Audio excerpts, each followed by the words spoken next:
халықтың жүрегі, ән халықтың жаны. Біздің өңірімізден шыққан Зейнеп Қойшыбаева қазақ өнерінің көкжиегін кеңейткен дара тұлға. Ендеше осы тұлға жайлы сіздерге ақпарат берсек.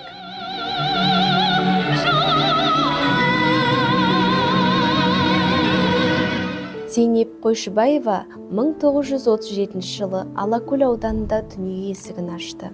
Өнерге ғашық жас қазақтың Абай атындағы опера және балет театрының вокалдық студиясына оқуға түсіп, оны ойдағыдай бітіреді.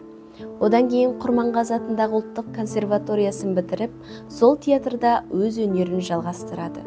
1967 жылдан бастап мемлекеттік телерадио комитеті жанындағы эстрада өнерінің әншісі болып, ұзақ жыл қазақ өнеріне өз үлесін қосады.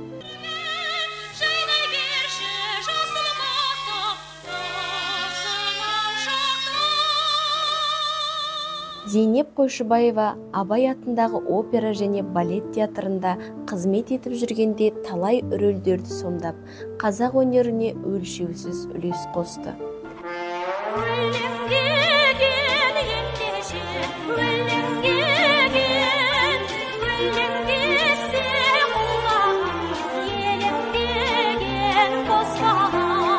Қазақстанның халық әртісі Зейнеп Қойшыбаева Қазақ радиосының алтын қорына 350-ге жуық ән жаздырып қалдырған.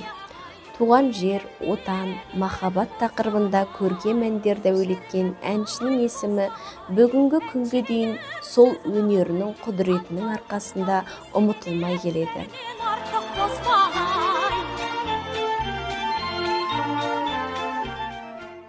Мемлекеттік сыйлықтың иегері, Қазақстанның халық әртісі, дарынды дирижер, қазақтың бір туар сазгері Нұрғиса Тілендиев Зейнеп апамызға «Жанарымның жұлдызы» әнін арнайы жаздырған еді. 1970 жылдары сөзін Нұрсұлтан Әлімқұлов жазған Әсет Бейсеуовтің «Алтыным» әнін білмейтін қазақ кем де кем шығар.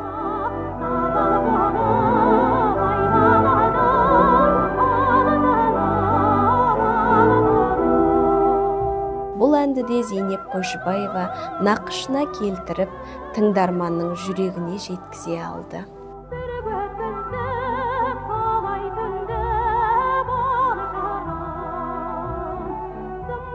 Асылтас қай жерде жатса да жарқырауын қоймайды демекші, Зейнеп Қойшыбаева өзінің өнерімен ғана емес, адамдық болмысымен келер ұрпаққа жол салып кете алған тұлға. Ендеше осындай қазақ халқына еңбек сіңірген тұлғалардың мұрасын қастерлеп, келер ұрпаққа жеткізу бәріміз үшін парыз.